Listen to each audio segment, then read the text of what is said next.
Hello everyone, I'd like to welcome you to our webinar series. I'm Kim Bischoff, the Executive Director of the National Neurofibromatosis Network. These webinars have proven to be an excellent way for the NF Network to reach individuals across the country. This evening we're very fortunate to have with us Dr. Asthagiri, who will address questions that have previously been submitted by the members of the NF2 community. Dr. Asthagiri is presently the director of the Microsurgical Anatomy and Skull-Based Laboratory at the University of Virginia and is very active in the Scientific Program Committee, which serves to keep neurosurgeons and affiliated healthcare professionals, both domestic and international, appraised of cutting-edge technology and advances in the field. Before we get started, I'd like to say thank you to Captions Unlimited, who's performing the captioning for us tonight. And as we go through this evening, John Mans will be reading the questions that have been previously submitted to Dr. Asthagiri for answering. And then feel free to type in your own questions when you see your control panel under questions, and we will answer questions there as time permits. Well, thank you very much for joining us, Dr. Asthagiri and John Mans. Welcome. Thank you. Thank you. It's a pleasure to be here. Thank you very much. So Dr. Asthagiri, we sent you the list of questions as well. So these are all questions that are submitted online through the NF2 crew. So we'll just jump in. They're very diverse. So the first one is, puberty is often associated with tumor growth. Why does it seem to affect tumor growth in some NF2 patients and not in others? And if there's anything in your opinion that you could suggest to prevent tumor growth during the time of puberty? Okay, great. Well, first of all, sorry I didn't properly say hello, and thanks to Kim and John and everybody for including me on your NF2 webinars. As you all know, NF2 has always been and continues to be my passion and main interest in neurosurgery. Many of you I met while I was at the NF2 clinic up at NIH, which we established, and some I have had the opportunity to see while here at University of Virginia. But I thanked each and every one of you for trusting me, even coming to this webinar, and providing me with the opportunity to help provide care for you all. So having said that, again, thanks so much. So with regards to puberty, so I know there's we don't know who's listening, first of all, to this webinar, and I certainly don't want to say things out of context that might be misinterpreted. So if folks have a specific follow-up question, they should either contact Kim or myself or John to make sure that the answers are obtained and their own personal questions as it relates to them get answered. So sorry, John, for all that disclaimer information, but no, that's fine. I think it's important because I don't want folks to hear something and then immediately translate it and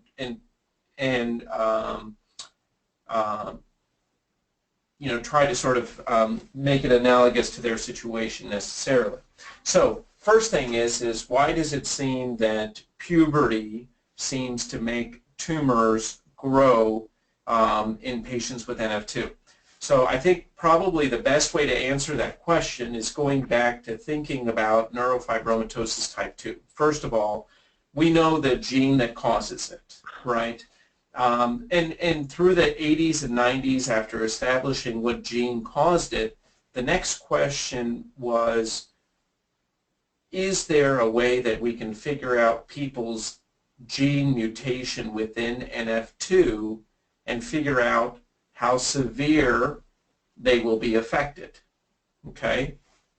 And there were some studies done, actually many studies done about that, and eventually there really came a pretty decent correlation that if the most important part of the gene and protein, which are the first sort of the beginning of the gene and the beginning of the protein are affected, then that really causes a significant problem with the protein's function, and those folks tended to have, the key word is tended to have more severe manifestations and also earlier onset of clinical findings. Okay, so so these correlations were made, and the reason that we don't use them from a clinical perspective, saying, oh, what is your mutation type, and that's going to predict how you will do, is because of the word tended. There was a lot of variability. For example, even in families where brother and sister both have NF2 and both have this same mutation, it wouldn't be uncommon to see folks who were, sort of on far ends of the spectrum of how NF2 manifested in them. So going back to, again, the puberty question. So why does it seem that the tumors grow faster during puberty? Well, first of all, we're talking about a group of patients that are, pediatric patients with neurofibromatosis type 2, right, primarily. And what we know from those correlations is that one of the sort of stronger predictors of the severity of NF2 is also age at onset and whether you have meningiomas or not. Now, many of you listening on the phone call may be teenagers or younger, and also may have meningiomas. And that's where I put the caveat of not trying to correlate it perfectly, because it is so different in many of the children and teenagers and adults with meningiomas or early onset of clinical issues. I think it is a certain subgroup that we're more attuned to, John, that our children with NF2, we know, for example, that their meningiomas, there was a publication out of the Mayo Clinic probably in the mid-90s that talked about the fact that their meningiomas seem to behave in a more aggressive fashion and may have a little bit higher grade or tendency to grow than adult NF2 patients with meningiomas.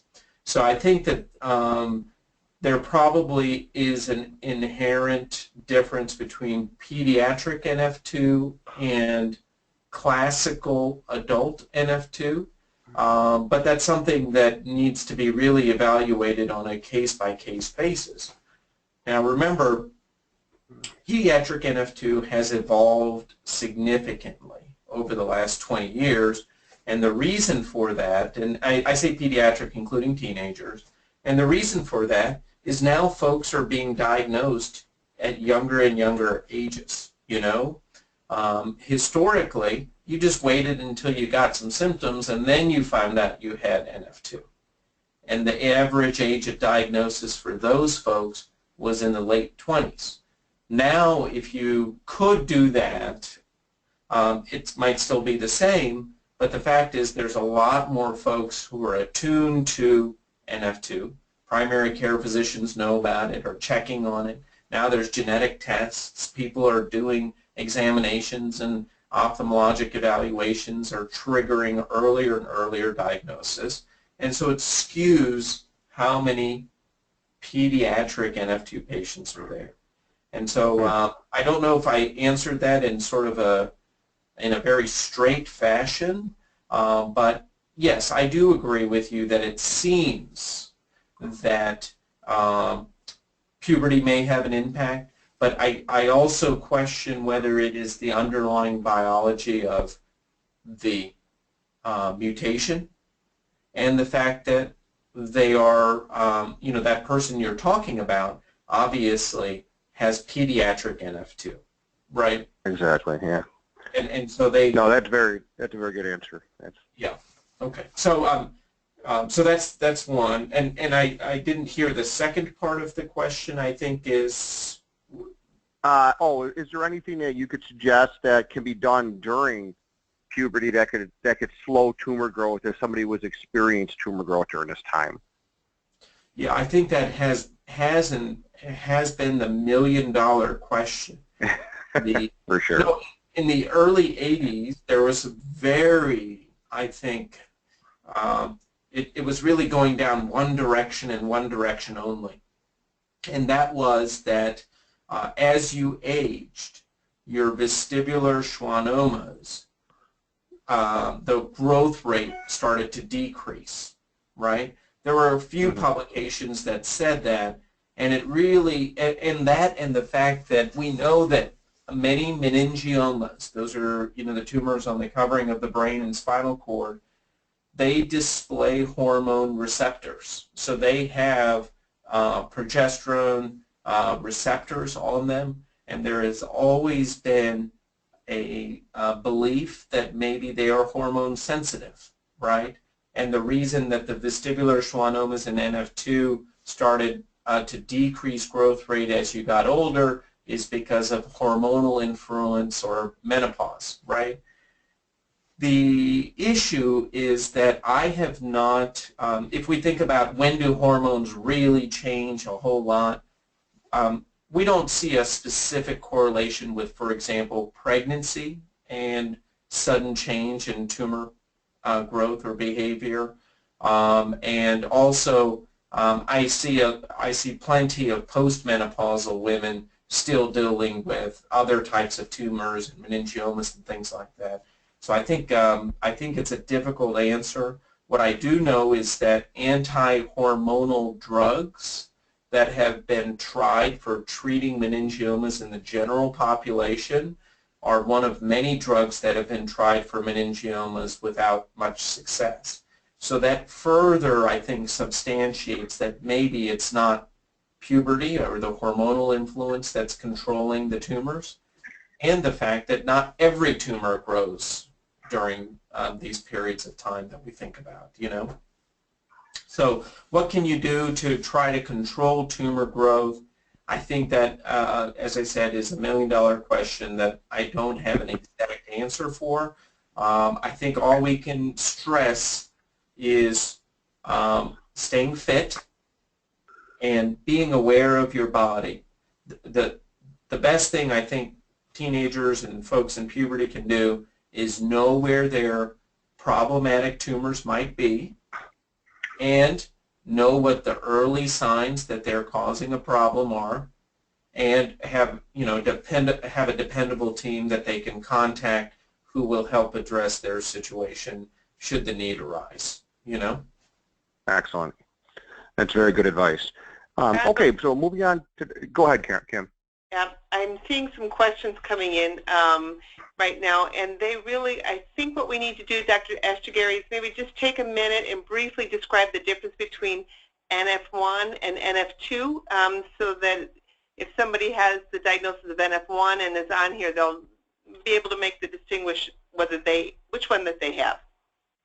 Sure, and again, I'm sorry that I just jumped to the answer. I know I spoke a little bit about it, genetics. For those of you who know me, I typically don't just jump out and answer questions with complex terminology, but I want to also make sure that we have enough time to answer questions for all types of folks with different amounts of knowledge levels.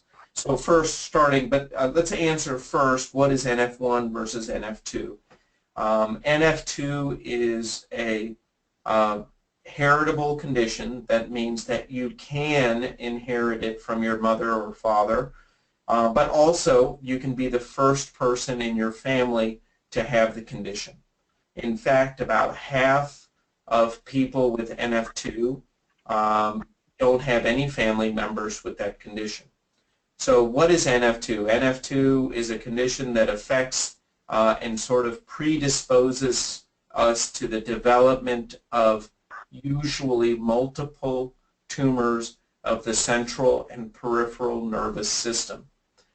So the tumors of the central nervous system include tumors most commonly on both inner ears, and I say that term because they can happen on the balance nerves, which are called vestibular nerves, or the facial nerve, or the cochlear nerve, which all are in right next to the brainstem on the inner ear.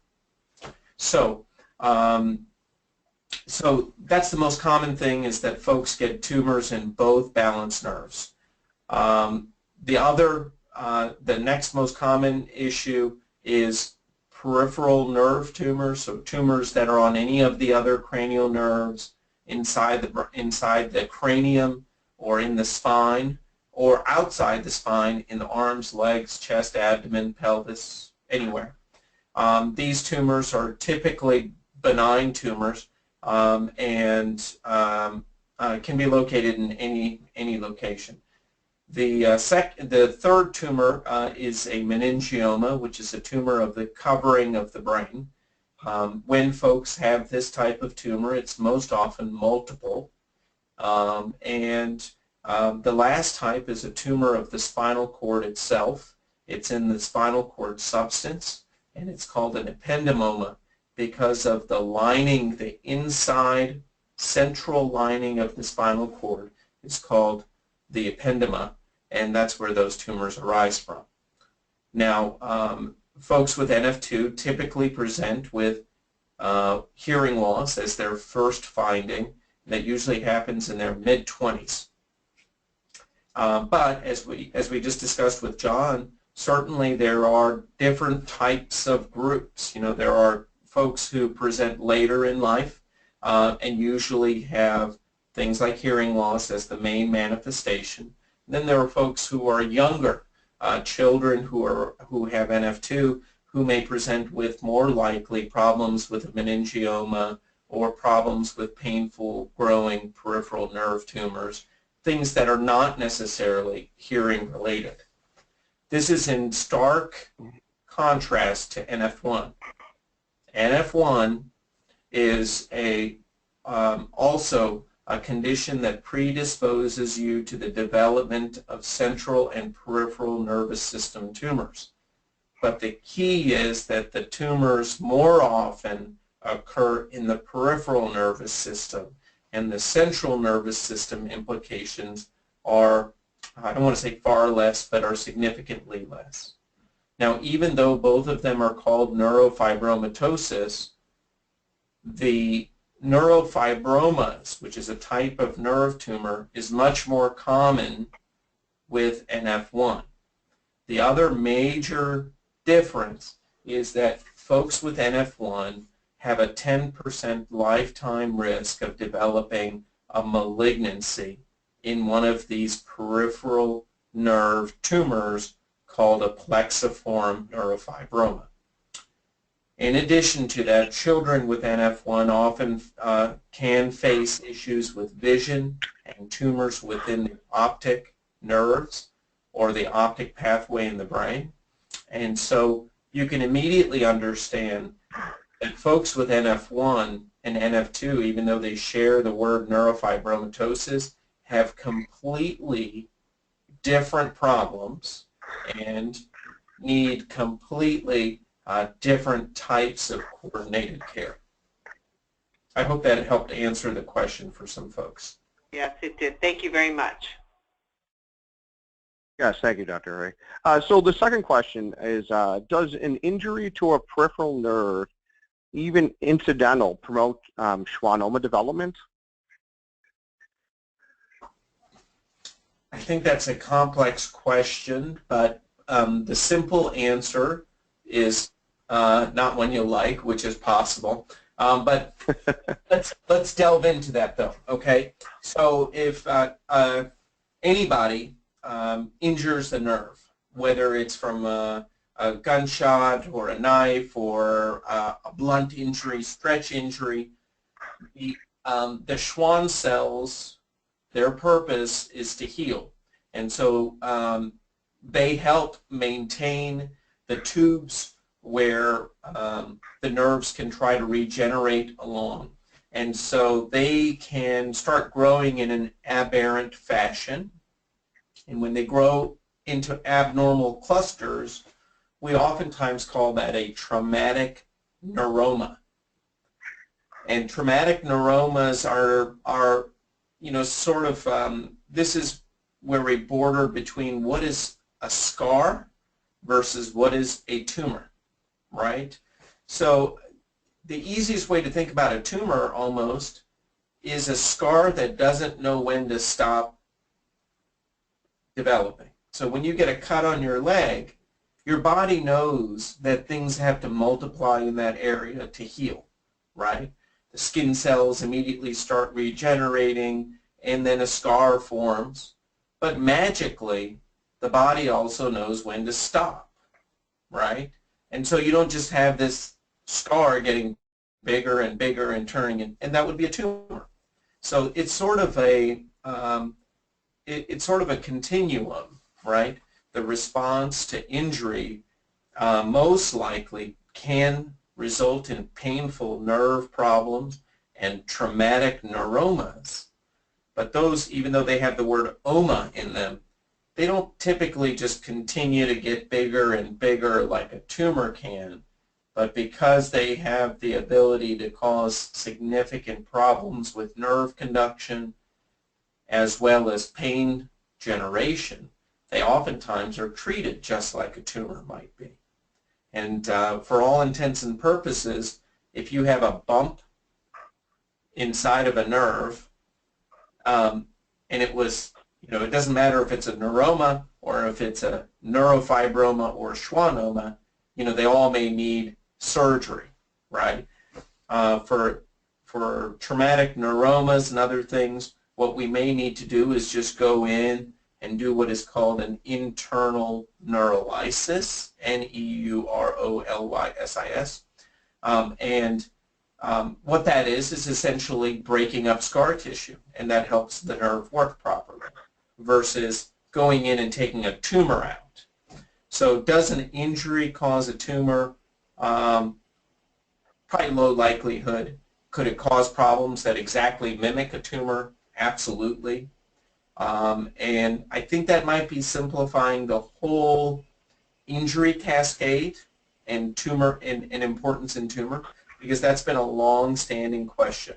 People have been asking for decades, does head injury cause meningiomas? And we know that in the lab, for example, we can get tumor formations, like cells to convert into tumor almost proliferating types of cells by scratching a plate, of cultured cells.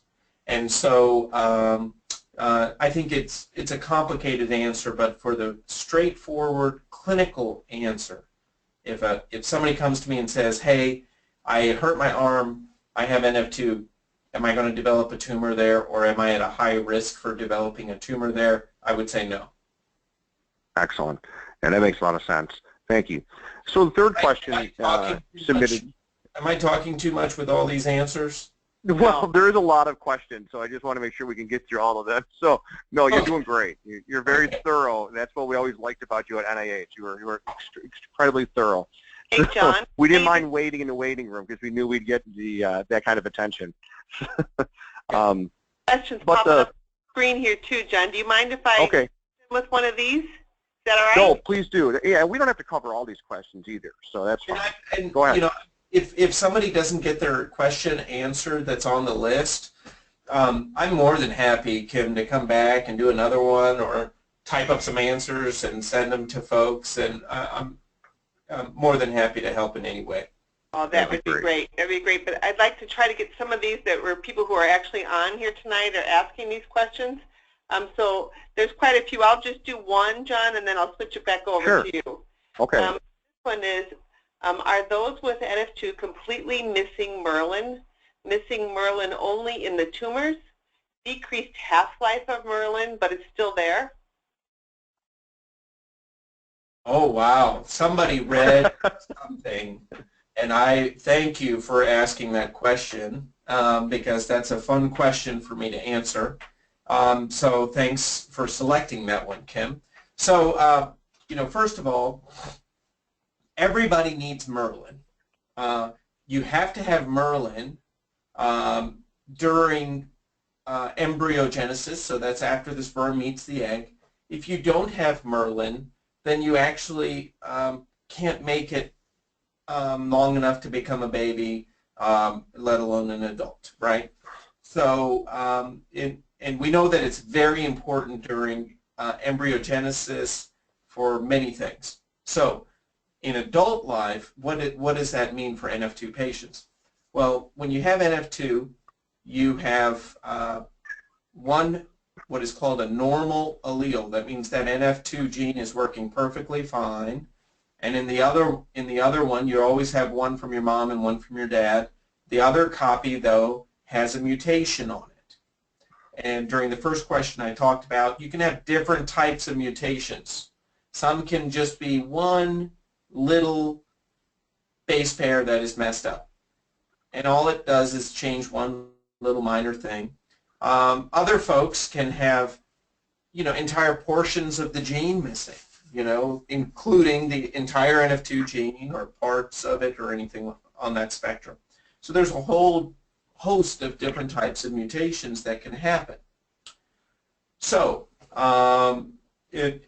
so when you're born, you have this one normal copy and one abnormal copy. And for the longest time, what everybody believed is something called Knudsen's two-hit hypothesis, which is that you're going along perfectly fine because all the cells in your body that need the Merlin, they have enough, it's working. But when one cell somewhere randomly gets a mutation on their normal copy of Merlin or the NF2 gene, now that cell can't make a normal Merlin product anymore. And Merlin is very critical in telling a cell not to multiply.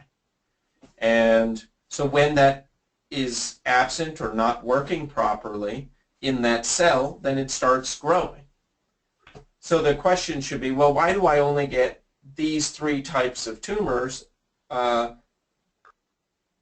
the thing. So it seems that Merlin seems to be more important in certain subtypes of cells and in certain locations. So that's presumably why you might get only these type of tumors.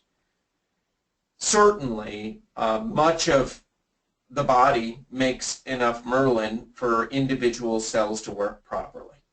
It's only in the tumors that we know that there seems to be a deficiency of this Merlin product. Now, what we also know is that the Merlin, when we have just small mutations in them, in different areas, like for example early in the gene, which is really important, versus late in the gene, which is less important, we know that that affects how long the Merlin is around.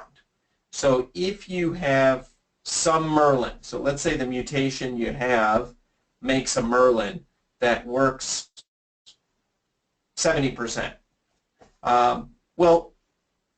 That affects how much that Merlin can hold things at bay. And so certainly partially functioning Merlin is, I think, a very important concept, because we can actually add medications to tissue cultures that we can't give to humans, right, because it's too toxic for that purpose. But we can give medications that prevent that Merlin from breaking down. So if you have a partially functioning Merlin, it doesn't live long inside the cell because it's got a quality control mechanism. It says, this one's not right, just get rid of it. Well, if we can turn off that cellular machinery, that quality control, and utilize that 70 or 80% function, or have that actually reside in that cell, we know that we can make those cells actually stop multiplying almost. And they also resume a normal configuration. So we know that partially active Merlin, if we could get it to stick around, may be good enough. Maybe to slow down tumor growth or revert things back or prevent, tumor initiation, even if you have that second hit. Now, certainly it is a bit more complex than that, but I think that for answering that question, that's probably the best answer that I can provide, is that Merlin is in all of us, in the vast majority of cells, working, doing its job. It's only a problem when our second allele or second copy that's not mutated gets mutated and results in tumor formation. Excellent. And actually, down the list, question 7 was kind of like a piggyback to that question that Kim just read. Someone had asked about making of synthetic Merlin, that apparently someone's making synthetic thyroid hormone right now, treatment, and they were just wondering if you knew of anyone working on a way of doing that with Merlin. Well, synthetic, so, there's this concept of bioengineered drugs, and that's been around for quite a while with a lot of drugs and a lot of medications. Now, having said that, the issue with medications like Synthroid or artificial thyroid hormone is that we know exactly where it needs to go, and it only needs to course through the bloodstream to get there and to do its job, because the cells that need that hormone, have receptors on their cell surface that see it in the circulation and take it when it needs it. The problem with Merlin is not so much constructing it or making a synthetic Merlin, it's getting it to the places that need it. And so that is, but synthetic Merlin, I think, is like the holy grail of what is called gene therapy. What we need to do is get a normal copy of the NF2 gene and insert it into the folks' genome. The question is, how do we get it to every cell in the body? Is that done during embryogenesis? Is that done as a treatment? These are all questions on the practicality of it, but also even the technical details are quite complicated about gene therapy. And I think at least it was very popular for all types of genetic conditions to think about gene therapy as the single greatest option. But I think it had so many difficulties and significant complications that folks sort of shied away from that. Certainly it is something that we use in the laboratory all the time, right? I mean, you all have heard, I'm sure, about this CRISPR gene and being able to modify genes, things. That's what it's down to. That's what we do in the lab, but it's so hard to try to replicate that in each of us. My understanding, Dr. Asghari, is that they actually have to do that by giving the person a virus. Is that correct? That is the methodology, correct. Okay. The virus acts as a vector which carries it, and different viruses behave in different ways. So there are viruses that carry double-stranded DNA. There are viruses that carry single-stranded DNA, and all different types of varieties.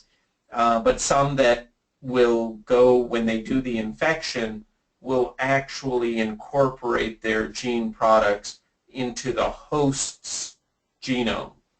And so those are the ones that are typically utilized, for example, in these types of experiments, and certainly the ones that were attempted previously. Gotcha. Thank you so much. Kim, do you want me to keep going on questions, or do you have some from the... I do, if you don't mind me jumping in with another. No, yeah, we can, because he actually answered 2 or 3 of the questions with that one, so that was great. All right. So this one here says, I've been on Avastin for a year with some continued slow growth, but it seems to have stopped finally since I cut out alcohol and coffee completely. I know this might be just a coincidence, But is there any known interaction between caffeine, alcohol, and Avastin? Caffeine, alcohol, and Avastin? Yes. Correct. I don't believe so, but what I will do is do a little bit of research on that and get back to that answer. But I don't believe so. So there are certain things that you are 100% correct about that alcohol and caffeine can affect. Those are drugs that are metabolized by certain types of liver enzymes called the cytochrome P450 enzymes.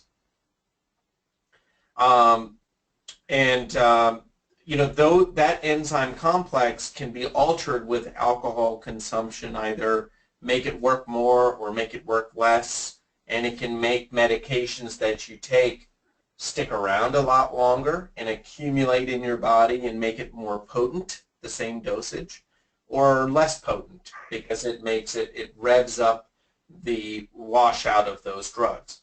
The most common one is a drug called warfarin, and if you have liver issues or take other medications, then your blood can all of a sudden become way too thin on that blood thinning medication called warfarin because you have accidentally affected its function.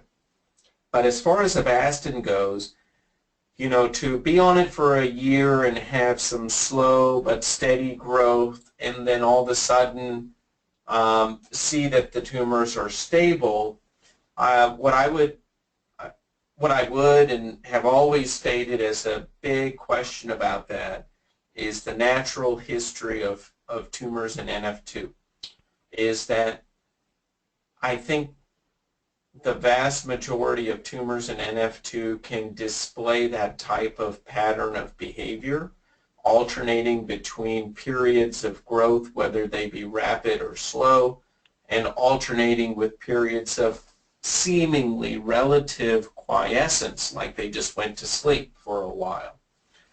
And so what we don't see, though, is shrinkage of tumors with the natural course of NF2. So if you take Avastin and your tumor shrinks, I think it's because you took the Avastin. If you take the Avastin and you've taken it for a while and you have some slow and steady growth, and then you have a plateau for a while, I would need some more long-term consistent information to really try to make me want to believe that the Avastin is what is causing this type of response versus just a natural inclination for the tumors to behave that way.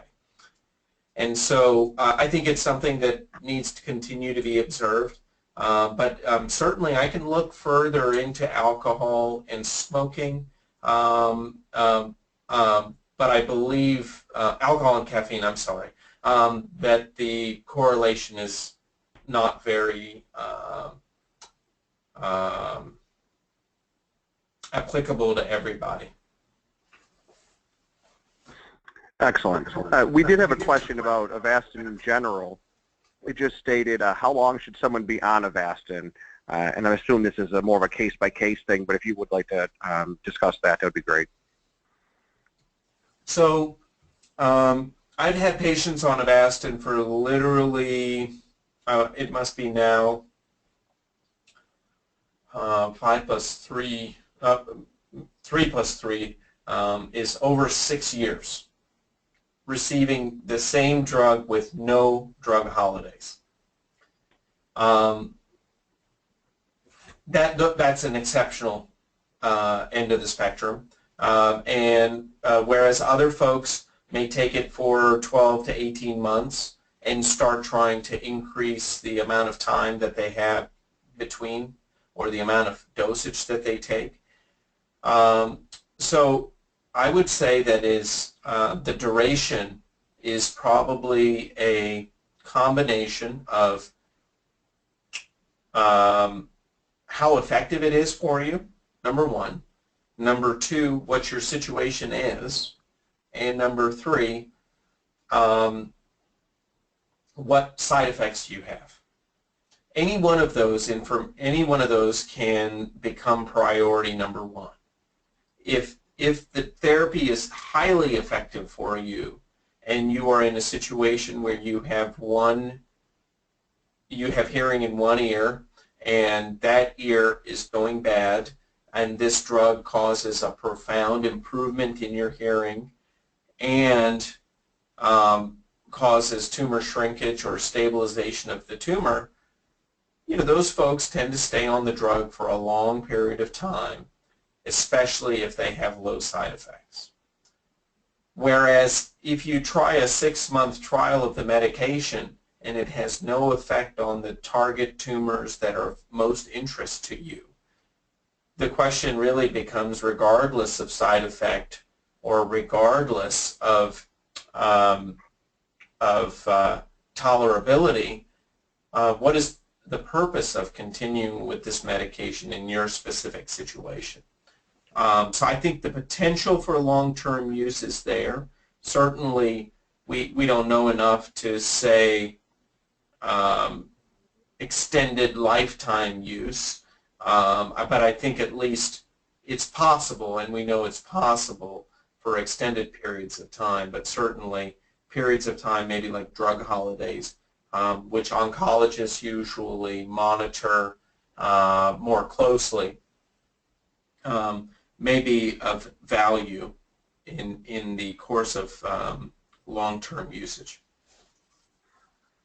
With your patients, Dr. Asthagiri, if they need to have a surgery, how long are you recommending that they go off the Avastin before, and how long do they wait before going back on it after the surgery?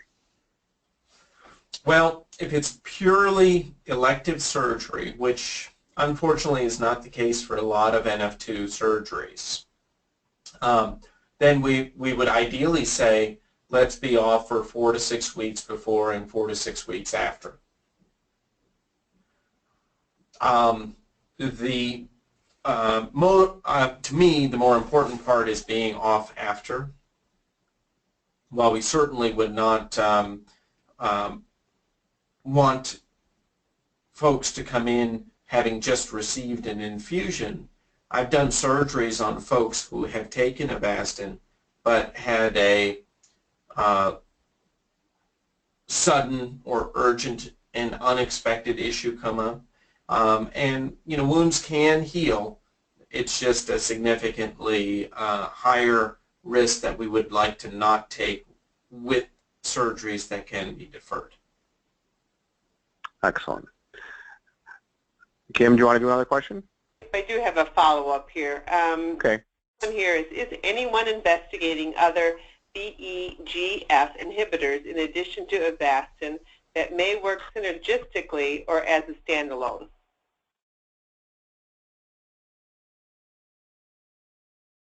Well, there are a number of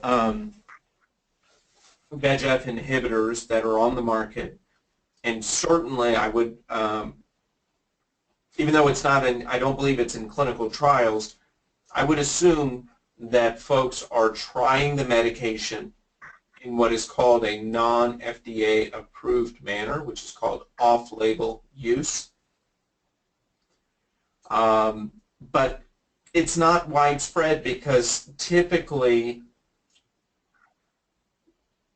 we like to publish information about clinical trials because they are controlled. We know that the drug is actually causing the effect and that we have a number of patients doing the same thing, and we can actually ascribe the benefit to the drug and dosage. When somebody receives a random, essentially unique drug combination, it may or may not have a lot of applicability to other folks. And so we usually don't hear a lot about, I gave one person this drug and look at what happened. And so right now, off the top of my head, I'm not aware of another VEGF analog which has its own clinical trial. Although other VEGF analogs, VEGF inhibitor analogs have come around and have been attempted, especially ones that are not intravenous, but those have not gained similar types of effect profiles that Avastin has, and that's why it continues to be sort of the leading drug of choice for certain situations in NF2. Excellent. Another question was, the NF2 crew is very optimistic and hopeful about the drug BXCL101. Can you tell us anything about this drug? Well, I wish I could, but I cannot. I saw that be perfectly honest with you. I know that is, and I know it gained FDA approval as an orphan drug, but really, most of what we know about it is really from a purely research perspective. I think that from a clinical perspective, we would need to see a lot more before it really became something that we could want to talk about on a more for clinical use, right? And I think we should let that process move forward. Just like I want to answer the same question for high-intensity focused ultrasound, if I may. Okay. Do you mind if I talk about that a little bit? No, not at all. So the other question, the two questions I get asked about is BXCL101 or BioXcel, that the company that received the orphan drug sponsorship and acceptance for the treatment of patients with NF2. And the other thing is high-intensity focused ultrasound, because I'm here at UVA. So high-intensity focused ultrasound utilizes essentially sonic waves that can create a thermal injury at a certain depth and location. While it has been used for tumors of the brain, the treatment area that can be targeted is in a specific part of the brain right now. And they're working on trying to expand that area to areas that, for example, may be closer to the surface of the brain, like the surface of the brain, like meningiomas. But I don't think that technology is quite there yet to be able to treat those. And that is, I think, the first really indication that will come up for NF2 is the treatment of meningiomas with high-intensity focused ultrasound. It's going to be very difficult to try to manage a nerve tumor with high-intensity focused ultrasound, because the thermal injury would likely translate to the nerve as well.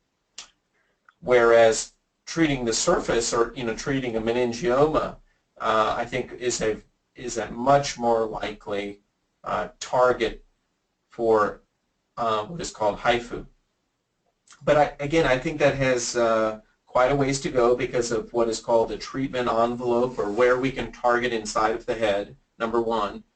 And number two is sort of studying enough about what the effects will have on these type of tumors, as opposed to normal brain tissue. What it's used for right now most often, at least in the brain, is to try to treat normal brain tissue, so for the treatment of essential tremor or Parkinson's disease. But I do think it's a nice and non-radiologic, which is very important, because we oftentimes think about ionizing radiation in NF2 and the potential for side effects or complications from that. And thermal injury is really, it avoids that. It avoids secondary tumors or malignant conversion or those types of risks, because it's purely just a heat-derived injury. So those are the things I would say about, and I'm sorry that I can't say significantly more without, I think, going too much into research issues, as well as more complex discussions about the relative use or limitations of both of those things, both BXCL101 as well as high-intensity focused ultrasound. No, that was fine. Thank you. Another question. Some research in mouse models demonstrated positive results when Celebrex was injected into meningiomas. In your opinion, is there any benefit to taking Celebrex orally or any NSAID to affect tumor growth? You know, there was another publication that talks about COX inhibition, which is the enzyme cyclooxygenase, inhibition and vestibular schwannoma growth rate and function. I think aspirin is almost such a benign drug that it's hard to say that if there's some level of support that it's not worthwhile. I do think that if we honestly believe it, it would be a fairly straightforward design of a study to perform. And certainly I think where that came out of, I believe it came out of Mass Eye Ear Institute. So certainly I think it's plausible and worth some more discussion. Do I recommend patients with NF2 take an aspirin daily in order to better control their tumors or tumor growths, especially the vestibular schwannomas? I have not been doing that, and that's because the amount of evidence has not been substantial enough for me to change my practice or recommendations. If somebody comes to clinic and says, hey, I have NF2, I have this growing vestibular schwannoma, and I want to do something other than just watch this. I saw this paper about aspirin and potentially causing an impact on tumor growth.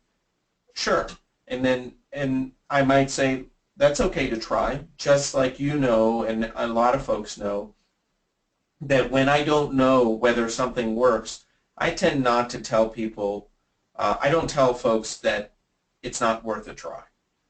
I think the better way to put it is, if you'd like to try, as long as it's safe with all your other medications, go ahead and try. Just keep the tumors under observation, under careful observation, and if things change and it's a durable change, then maybe it becomes more believable.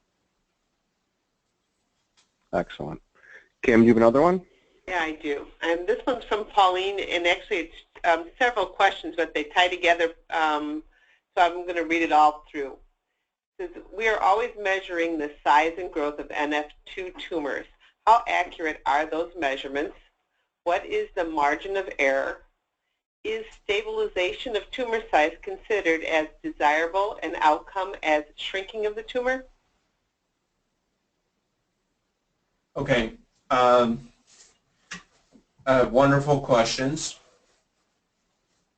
Number one,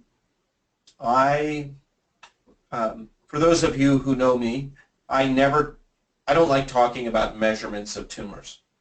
What I like doing with my patients is putting up images over whatever, 5, 10 years, and synchronizing all of the images so that they show up identical, and seeing with your mind's eye what's going on with each of the tumors. The reason I do that is because of what this question is getting at. Inter-rater variability. That means, or inter-rater measurement error can be significant. Just by changing how bright your monitor settings, you know, the black-white setting, you can add several millimeters or subtract millimeters from a tumor. Now that doesn't make a whole lot of difference if your tumor is 29 millimeters versus 27 millimeters, but it can make a, or 29 versus 24 even, but it can make a huge difference if it's between 6 and 9 millimeters, right? That's a 50% change. The bigger issue, though, is that we also know that one linear measurement is probably not a great way to appreciate how a tumor is growing or behaving. So when you see a tumor, well, you see two dimensions then, right? You see a picture of it and you see the length and the width, but it doesn't tell you how tall it is. And so it's very hard to get all of those three views without somebody showing you two different types of images. And that's where volume comes in, is that volume is probably the best way to identify how much a tumor is growing, and is probably now becoming the gold standard for analysis of how much a tumor is growing, staying still, or shrinking. Certainly, I think that different treatments hold different levels of expectations and what is considered a treatment success. I have long argued that in neurofibromatosis type 2, having a tumor stop growing doesn't prove a whole lot, because we know tumors can start and stop and start. But if you have a tumor that shrinks, I think that is a true response that is unequivocal and cannot be argued. Now, having said that, certainly there are cases where folks' tumors have been showing continuous growth and they start Avastin or some drug and the tumor just stops. Multiple tumors stop. Am I saying that that drug is not working? No, I'm not saying that. I'm just saying you have to continue it and make sure that pause can actually be attributed to the drug. And the second thing is that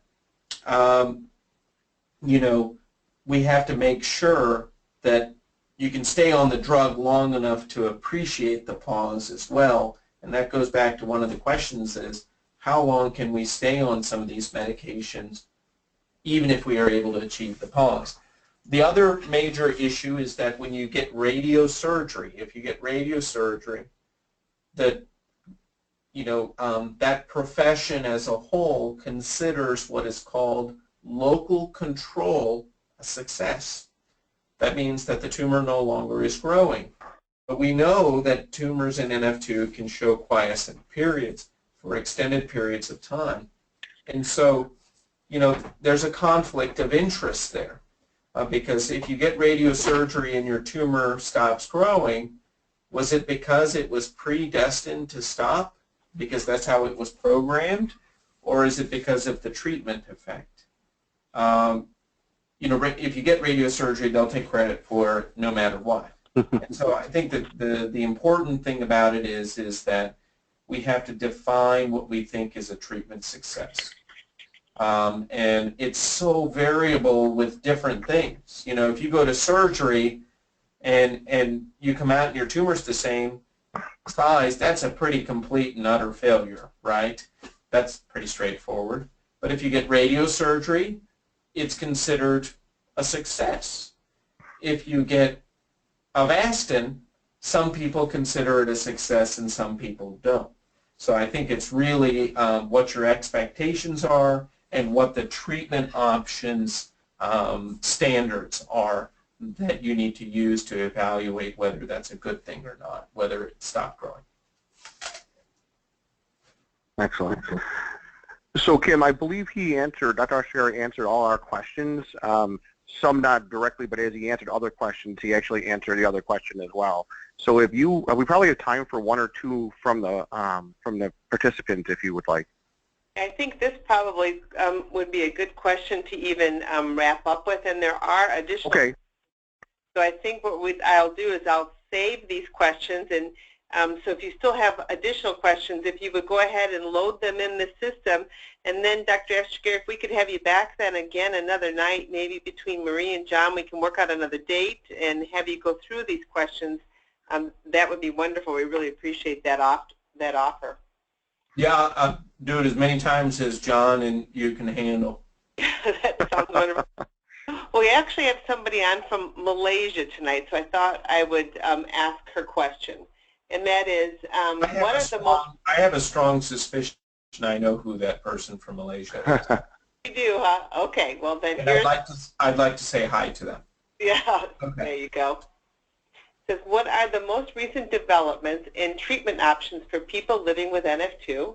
Are there new surgical techniques, radiosurgical techniques, or chemotherapy options that can address tumors in a more effective and efficient manner compared to what exists currently?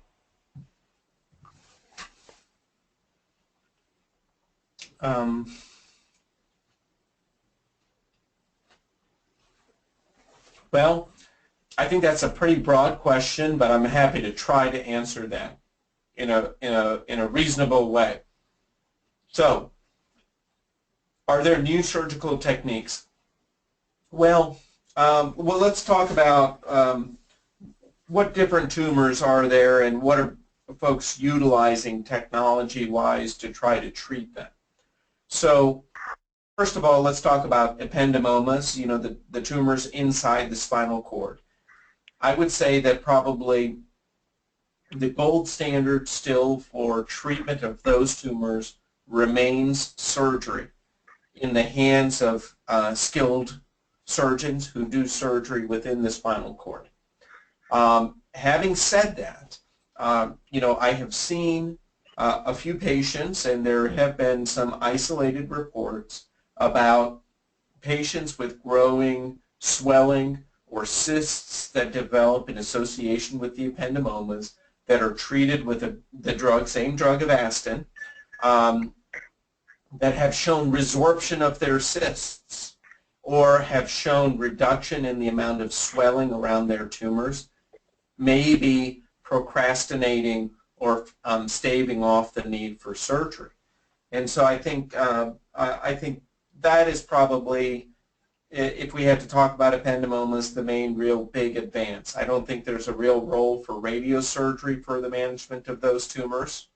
And I think the key for management of those tumors is knowing when to do surgery and which of those tumors to do surgery on, because less than a third of them will become problematic. I've seen a number of patients with NF2 who have ependymomas who've already had surgery because the tumors were there.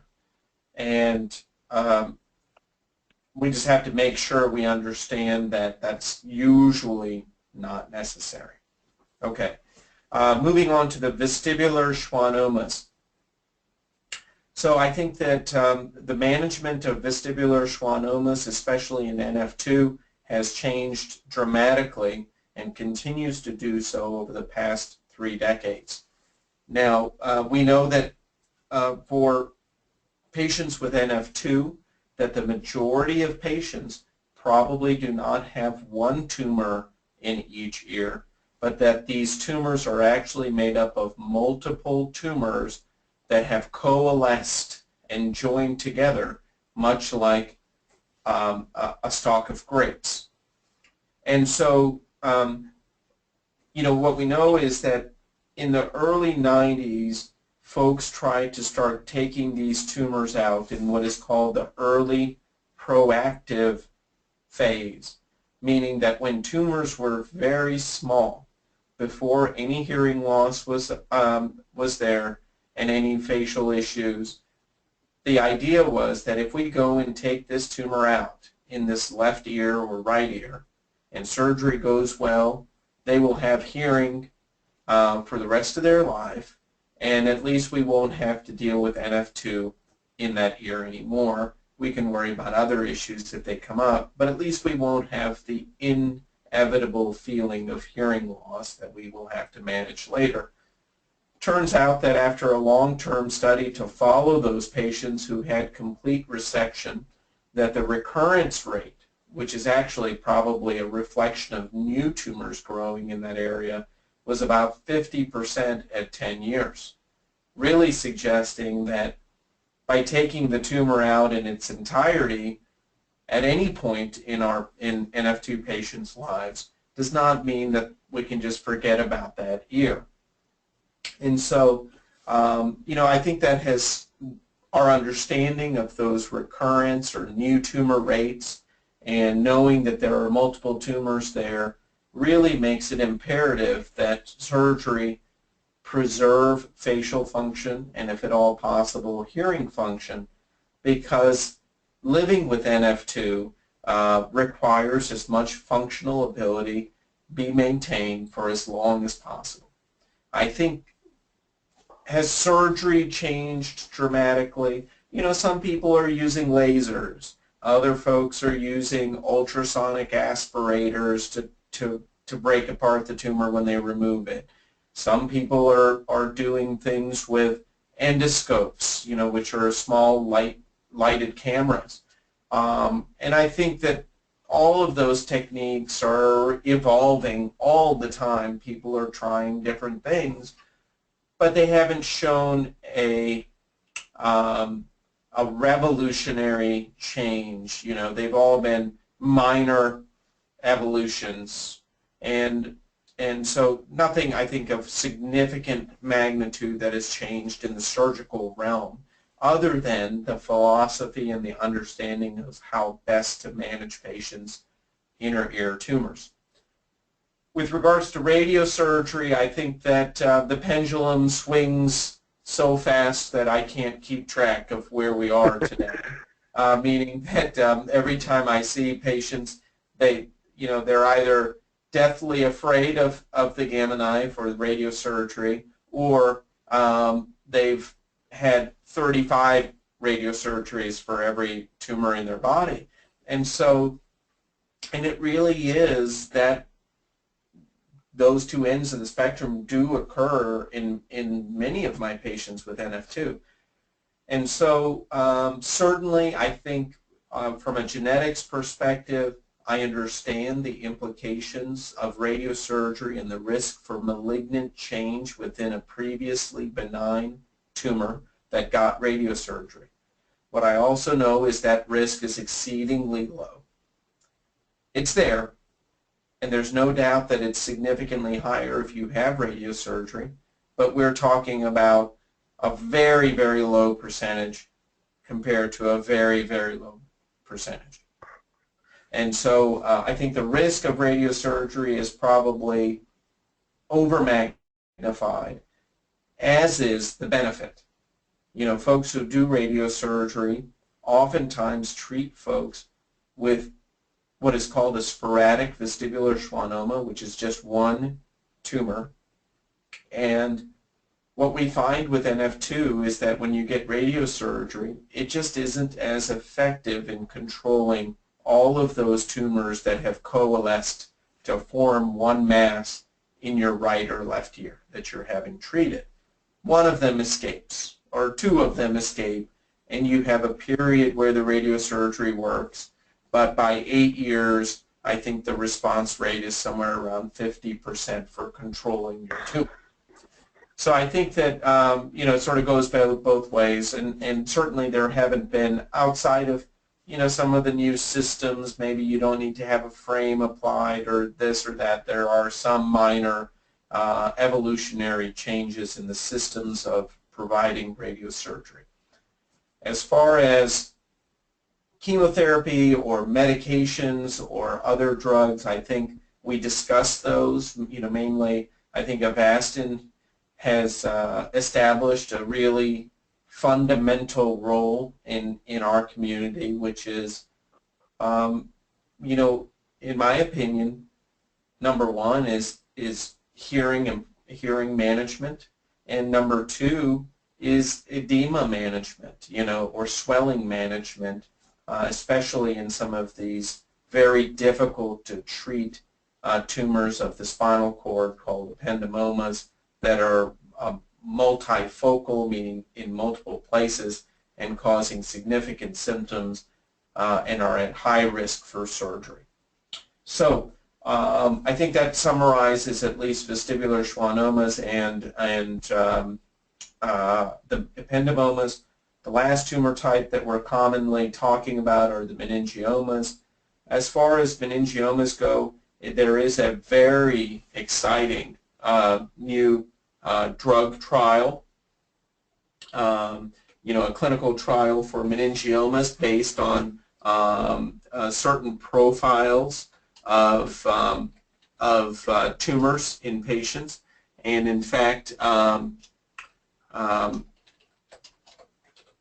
let me get the clinical trial number for you there so that you guys can look at this. Give me 1 second.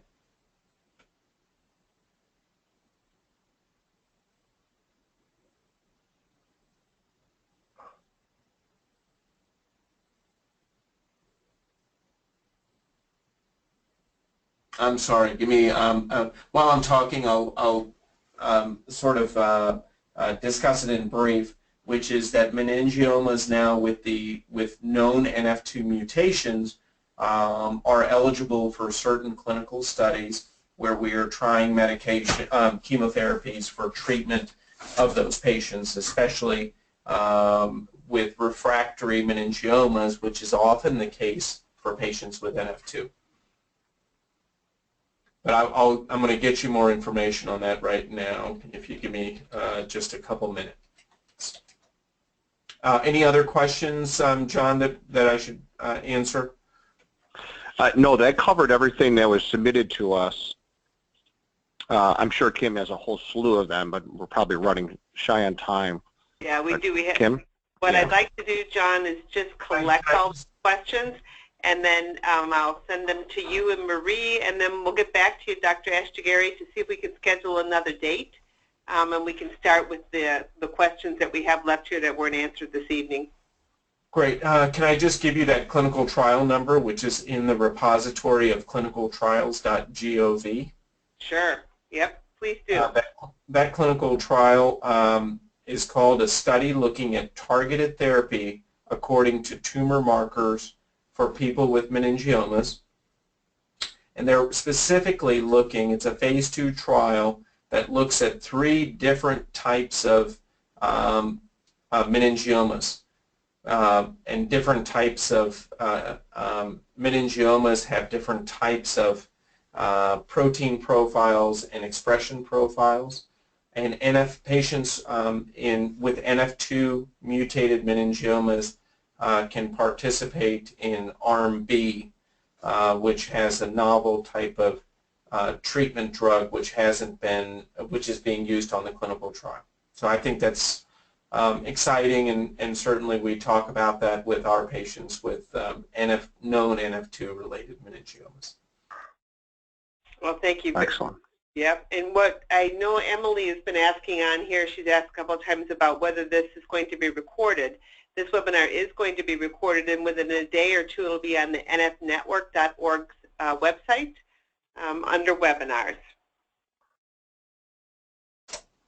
And I put up that clinical trial number, but it's NCT 025-23014. Okay, I think, let me say it again. It's NTZ. Oh, I'm sorry. It's NCT. NCT, okay. 025-23014. 23014. Okay, now we have it correct. Well, I would like to say thank you very much to you, Dr. Asthagiri, for giving up your time. I know you had a busy day.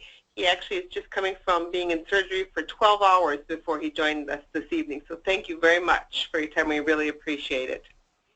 And I also want to thank John and Marie for putting this together for us so that we were able to get a hold of Dr. Asthagiri and get this set up for this evening. I want to say thank you to everybody and then good evening. Thank you very much. John, thanks for hosting me tonight. No problem. I had a fun time, and look forward to talking to you soon. Thank you. Absolutely. Okay, bye-bye. Good night, everybody. All right, bye.